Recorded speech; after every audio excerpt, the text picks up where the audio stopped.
This is the Impulsive Thinker Podcast, a show for high-achieving ADHD entrepreneurs. Together, we will inform and educate you about how to improve your self-awareness while developing systems, routines, and habits for conquering the entrepreneurial world.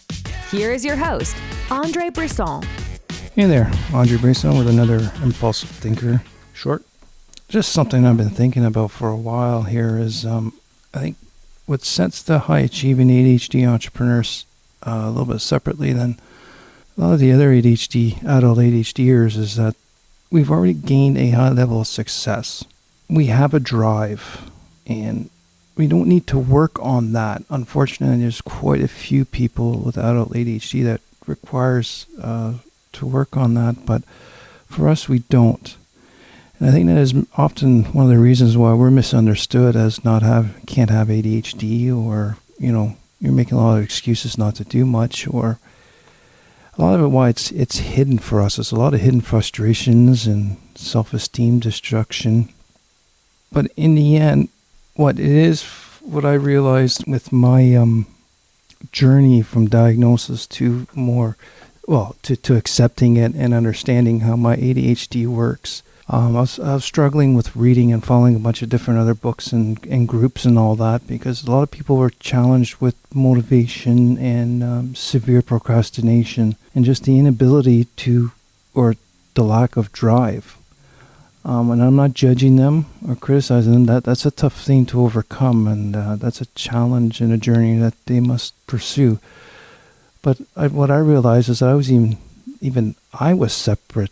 I was an oddball in the adult ADHD groups. I was there, and I brought it down to this. We have a drive. We already have a drive to do things to achieve our goals. So we've overcome a lot of our symptoms somehow and in a certain way.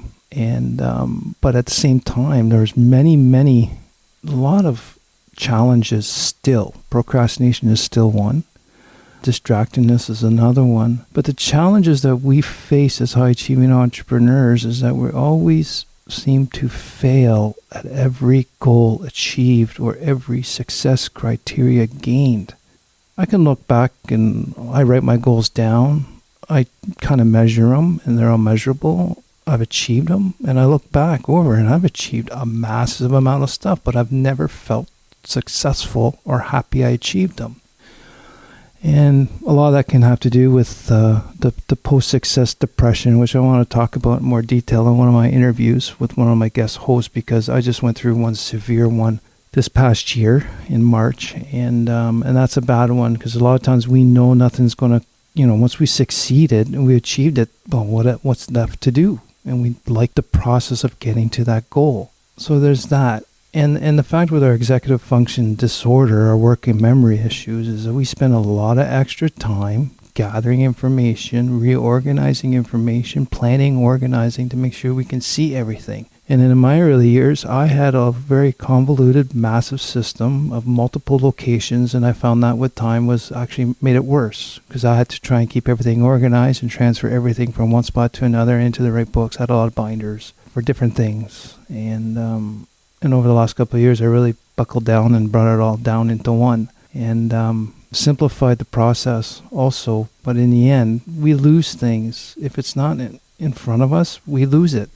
If we don't write down a thought or an idea, we lose it. And that comes with a lot of frustrations and ultimate failure. But the ideal thing here is, I want you to take away from this is, as high-achieving entrepreneurs with ADHD, who here feels that no matter how many goals they achieve, financial goals, successes, how successful do you feel? I know as undiagnosed, they weren't always successes. I always thought them either I found some sort of failure to destroy that success, to justify that it was a waste of time, or to justify that this success that is I've had a lot of big projects would have been great to support, but I somehow sabotaged it to be a bad experience in the end, lost customers. But in the end, how many of you do not see goal achievement as success?